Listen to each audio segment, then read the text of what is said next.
Psychology படித்தவர் south India cinema பக்கம் வந்திருக்காங்க. கேரளாவின் கனவு தேவதையாக மோக்ஷா இந்த படத்தின் கதை நாயகி அவர்களை பேச அழைக்கிறோம்.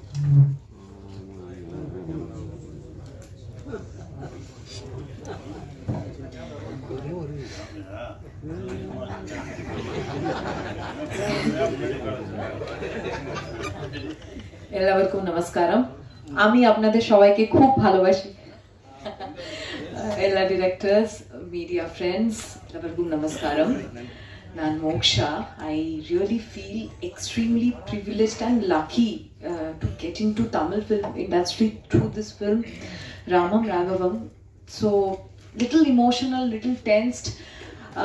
I always felt that it is very important to not only always doing heroine character, lead role, having a screen time, very big time. It's also very important to be a part of wonderful good films. So that too in Samudra Gani sir's film. Thank you so much producer sir, Prithvi sir, Dhanraj Garu, for trusting me, and with the hope of working with Samudra Gani sir in his any upcoming film. And I really want to do more and more Tamil films. So ഇപ്പോൾ எனக்கு ரொம்ப சந்தோஷம் ஆயிட்டு இருக்குங்க. நம்ம படம் 24th February release பண்றீங்க. Sorry 21st release பண்றீங்க. ப்ளீஸ் தியேட்டர்ஸ்க்கு வந்து watch and to support us and love you all Tamil audience. Thank you so much.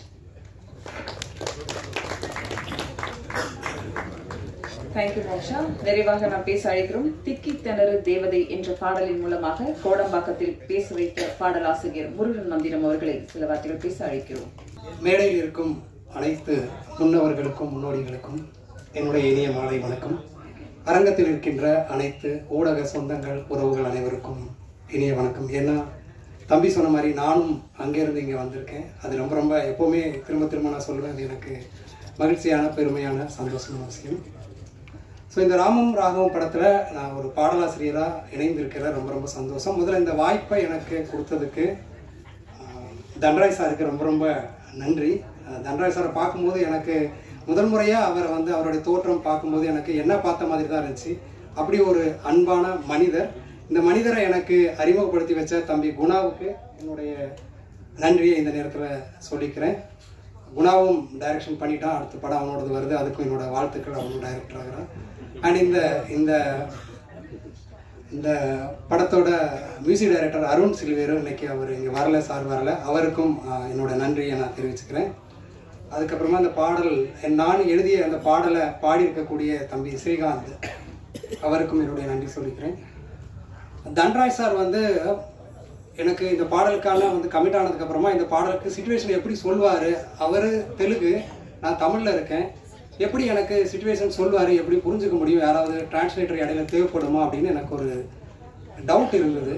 ஆனால் அதை மீறி ஒரு நம்பிக்கை இருந்தது. அவர் ஒரு சவுத் இண்டியன் தான். அப்போது நம்மளே மாதிரி ஒரு கொஞ்சம் அவருக்கும் இங்கிலீஷ் தெரிஞ்சிருக்கும், அதில் பேசி சமாளிச்சுக்கலாம் அப்படிங்கிற மாதிரி தான் நான் இருந்தேன் அந்த உணர்வில். ஆனால் அதுக்கு ஒரு அவசியமே இல்லை. போகிற அளவுக்கு அவர்கிட்ட ஃபோன்லேயே வந்து சிச்சுவேஷனை ரொம்ப தெளிவாக கதையை மொத்தமாக வந்து சொல்லி எந்த இடத்துல பாட்டு வருது, எப்படி வேணும் அப்படின்னு சொல்லி அவர் வாங்கின விதம் வந்து ரொம்ப ரொம்ப அவ்வளோ கம்ஃபர்ட்டாக அவ்வளோ மென்மையாக என்கிட்ட வாங்கினார். அவ்வளோ ஒரு எங்கேயோ இருந்துட்டு ஃபோனில் அவ்வளோ மென்மையாக அவர் எப்படி வந்து இவ்வளோ ஹேண்டில் பண்ண முடியுது அப்படிங்கிற மாதிரி எனக்கு தோணுச்சு. ரொம்ப ரொம்ப இந்த மேடையில் கூட என்னை வந்து அவர் வரும்போது நேராக பார்க்கல. ரெக்கார்டிங்க்கு வந்து சார் வரல, சென்னையில் நான் தான் ரெக்கார்ட் பண்ணோம், வந்து நான் கூட உட்காந்து ரெக்கார்ட் பண்ணோம். ஸோ என்ன முன்னிறுத்தணும் அப்படிங்கிறதுக்காக அவர் என்னை மென்ஷன் பண்ணி உங்கள் பாட்டு இங்கே காட்ட முடியாது, அது கிளைமாக்ஸ் சாங்கு அப்படின்னு நீங்கள் என்ன முன்னிறுத்தி பேசுனீங்க. ரொம்ப ரொம்ப நன்றி சார். அண்டு தெலுங்கில் அவர் வந்து யார் கூடலாம் ஒர்க் பண்ணியிருக்கீங்க அப்படின்னு கேட்டேன். 80லேருந்து 100 படங்களுக்கு மேலே நடிச்சிருக்கேன். சிரஞ்சீவி சாரை தவிர மற்ற இருக்கிற அல்லு அர்ஜுன், பவன் கல்யாண் எல்லாரும் கூடவும் நான் நடிச்சிருக்கேன் அப்படின்னு சொன்னார். அதுக்கப்புறமா ரொம்ப முக்கியமாக இந்த போன மேடையில் பேசியிருப்பாங்கன்னு நினைக்கிறேன். அவர் வெண்ணிலா கபடி குழு சூரி சார் வந்து பண்ண கேரக்டரை தெலுங்கில் அவர் தான் வந்து பண்ணியிருக்காரு. அதுக்கப்புறமா நானியில் பண்ணியிருக்காரு. நிறைய தமிழ் சினிமாவோட வந்து கனெக்ட் ஆகிருக்காரு. அவர் எனக்கு அப்புறமா பேசுகிறதா இருந்தால் அவர்கிட்ட நான் ஒரு விஷயம் கேட்க நினச்சேன். எப்படி இவ்வளோ தமிழ் பேச கற்றுக்கிட்டீங்க, எங்கேருந்து கற்றுக்கிட்டீங்க அப்படின்னு பேச நினச்சேன். ரொம்ப ரொம்ப சிறப்பாக பேசுகிறீங்க. உங்களுக்கு இன்னொரு லாங்குவேஜ் தேவைப்பட அளவுக்கு சென்னையில் ரொம்ப அழகாக தமிழ் பேசுகிறீங்க. ரொம்ப ரொம்ப சந்தோஷம், நன்றி. அதுக்கப்புறமா இந்த தயாரிப்பாளர் பிருத்வி சார்கிட்ட வந்து நான் கேட்டேன், சார் உங்களை பற்றி இந்த மேடையில் வந்து என்ன சொல்லணும் அப்படின்னு கேட்கும்போது அவர் சொன்னார், நான் 10 வருஷத்துக்கு முன்னாடி இருந்தே எனக்கு சினிமா மேலே ஒரு ஆசை இருந்துச்சு. அப்போ என்கிட்ட வந்து தன்ராஜ் வந்து இந்த கதை சொன்னார், கதை எனக்கு பிடிச்சிருந்தது.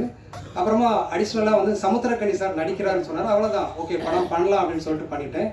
இப்போ எனக்கு துபாயில் ஒரு ஃபேமிலி இருக்குது, துபாயில் ஒரு வீடு இருக்குது, சென்னையில் ஒரு ஃபேமிலி இருக்காங்க, சமுத்திரக்கனியான ஃபேமிலி, சென்னையில் ஒரு வீடு இருக்குது அப்படின்னு நீங்கள் மறக்காமல் சொல்லணும் அப்படின்னு அவர் வந்து என்கிட்ட சொல்லியிருந்தார். ஸோ பிருத்வி சார் உங்களுக்கும் என்னுடைய நன்றி. அதுக்கப்புறமா இந்த படத்தோட ஹீரோயின் பின்வரிசையில் உட்காந்துருக்காங்களே மோக்ஷா, அன்பே நீ பனித்துளி நான் தானே புல்வெளி. ஏன்னா மோக்ஷாவுக்கு எனக்கும் முன்னாடி ஒரு கனெக்ஷன் இருக்குது. மோக்ஷா நானும் இதுக்கு முன்னாடி ஒரு படத்தில் ஒர்க் பண்ணியிருக்கோம். ரைட் தொடர்பு தான், அது தொடர்பு எனக்கு வெளியே இருக்கிற விஷயம் இல்லை, அதான் தொடர்பு தான், கனெக்ஷன் தான், ஏதோ ஒரு வகையில். ஓகே ஓகே ஓகே ஓகே அது என்னன்னா ஏவாள்னு ஒரு படம் பண்ணோம். அங்காடி தெரு மகேஷ் வந்து நடிச்சிருந்தாரு. அவருக்கு ஜோடியா வந்து மோக்ஷா வந்து நடிச்சாங்க. அந்த படத்தோட வசனம் நான் எழுதினேன், பாடல்களும் நான் எழுதினேன், கோ டைரக்டரா ஒர்க் பண்ணேன். அப்போ கேரளாவில் குட்டிக்கானம் வந்து ஒரு பக்கம் பயங்கரமா பனி பெஞ்சிட்டு இருக்கு, நைட் ஷூட் பண்ணிட்டு இருந்தோம், இன்னொரு பக்கம் மழை பெஞ்சிட்டு இருக்கு. அந்த டைம்ல தான் வந்து மோக்ஷா வந்து முதல் முறையா எனக்கு அறிமுகமானாங்க. அப்போ ரொம்ப ஒரு பார்க்குறதுக்கு வந்து ரொம்ப ஒரு அப்பாவி பொண்ணாக இருந்தாங்க. இப்போ நீங்கள் மோக்ஷா பற்றி உங்களுக்கு தெரியணும்னா இன்ஸ்டால தேடி பாருங்கள், கேரளாவோட டார்லிங்காக இருக்காங்க. அவங்க வந்து அவ்வளோ ஃபேன்ஸு, அவ்வளோ வீடியோஸ் இருக்கும். நீங்கள் பார்த்தீங்கன்னா இப்போ இடையில கூட பார்த்தீங்கன்னா தெரியும், நிறைய வீடியோ எடுத்து வச்சுக்கலாங்க மாதிரி தோணும். அந்த அளவுக்கு மோக்ஷா கூட ஒர்க் பண்ண ரொம்ப சந்தோஷம். பிஎஸ்சி சைக்காலஜி படித்தவங்க நிறைய பேசியிருக்கோம். பிரபஞ்சம், யூனிவர்ஸு, கடவுள், நிறைய விஷயங்கள் பேசியிருக்கோம். பரதநாட்டிய டான்சர், டீச்சர், அப்படி நிறைய டேலண்ட்ஸ் இருக்கக்கூடிய மோக்ஷா அண்ட் தன்ராஜ் சார் எல்லாருக்கும் வெல்கம் தமிழ் சினிமா சார்பாக. அண்டு இந்த மேடையில் சமுத்திரக்கனியனா இருக்கிற மேடையில் நான் ஒரு விஷயத்தை ஷேர் பண்ணிக்கணும், ரொம்ப நாளாக வெயிட் பண்ணேன். அண்ணே ஒரு 3 நிமிஷம் 2 நிமிஷம் எடுத்துக்கிறேன். என்ன அப்படின்னா சமுத்திரக்கனி அண்ணா வந்து இப்போ எல்லாருக்கும் வந்து பார்த்தீங்கன்னா ஒரு ஆசை இருக்கும், யாரை மாதிரி ஆகணும், சூப்பர் ஸ்டார் மாதிரி ஆகணும், சூப்பர் ஆக்டர் மாதிரி ஆகணும், தளபதி மாதிரி ஆகணும், தலை மாதிரி ஆகணும். ஆனால் எனக்கு வந்து லிட்டரலாக சினிமாவுக்கு வந்த பிறகு நான் வந்து யாரை மாதிரி ஆகணும்னு அப்படின்னு எனக்கு ஒரு எண்ணம் இருந்துச்சுன்னா சமுத்திரக்கனி அண்ணன் மாதிரி ஆகணும் அப்படின்னு எனக்கு ஒரு எண்ணம் இருந்தது. டைரக்டராகவோ நடிகராகவோ எல்லா இடத்துலையும் அப்படி ஒரு எண்ணம் இருந்தது. இதுக்கு முன்னாடி எம்ஜிஆர் மகன் படத்தில் அண்ணன் இருந்தார், நான் பாட்டு எழுதின படத்தில். அப்புறம் சைரன் படத்துலையும் அண்ணன் இருந்தார். ஆனால் இந்த படத்தில் தான் எனக்கு அண்ணனுக்கு பாட்டு எழுதுறதுக்கான வாய்ப்பு கிடைச்சிருக்கு. ரொம்ப ரொம்ப சந்தோஷம் அண்ணன். ரொம்ப அழகாக இருக்கும். வாழ்வின் வாசம் போகுதே வானம் துண்டாய் ஆகுதுன்னு அழகான பாடல் வரிகளோட இது வந்திருக்கும். இதுக்கு முன்னாடி வந்து தம்பிராம அண்ணன் இருந்தாங்க. நாங்கள் 10 வருஷத்துக்கு முன்னாடி ஊன்னு ஒரு படம் பண்ணோம். அந்த படம் வந்து பண்ணும்போது ஆசிக்னு ஒரு டைரக்டர் தம்பி இருந்தான். அவன் என்கிட்ட சொல்லுவான், நாங்கள் அந்த படம் பண்ணும்போது நான் தான் அந்த படத்தோட கதை என்னோட கதை அண்ட் அந்த படத்துக்கான பேர் நான் வச்சேன். அதுக்கப்புறம் தம்பிராம அண்ணன்ட்ட பேசி அந்த படத்துக்காக அவரை முதல்ல கதாநாயகனை நடிச்சார். இப்படி அந்த படம் ஃபுல்லாகவே நான் நிறைய பாடல்கள் எழுதியிருப்பேன். ஈவன் அந்த படத்தில் தான் படத்தில் தான் திக்கித்தனது தேவதை பாடலும் இருந்தது. அப்போ ஆசிக் வந்து என்கிட்ட சொல்லுவான், அந்த படத்தோட டைரக்டரு, சார் நீங்கள் வந்து சமுத்திரக்கனி சார், நான் வந்து சசிகுமார் சார், அப்படி ஆகணும் சார் சினிமாவில் அப்படின்னு சொல்லுவான் வந்து. ஸோ அந்த இடம் இன்னும் இருக்குது எனக்கு, நான் அப்படி ஆக வேண்டிய தூரம் இருக்குது. நிறைய பேரை கைப்பிடிச்சு கூட்டு வந்து முன்னாடி விடுறீங்க ஊடக நண்பர்கள். அதே மாதிரி சமுத்திரக்கனி அண்ணன் இன்னும் 25 வருஷத்துக்கு முன்னாடி சினிமாவுக்காக வந்து ஒரு பாதி தூரம் வந்துட்டேன். ஆனால் மீதி தூரமும் ஓடி பயணத்தை முடிச்சாதான் முழுமை பெறும். ஸோ மேடையில் இருக்கும் எல்லா இயக்குநர்களும் அண்ட் சமுத்திரக்கண்ணன் உட்பட எல்லாரும் ஊடக நண்பர்களும் என்னுடைய பயணத்தை முடிக்கிறதுக்கு உங்களோட சப்போர்ட் கொடுங்க.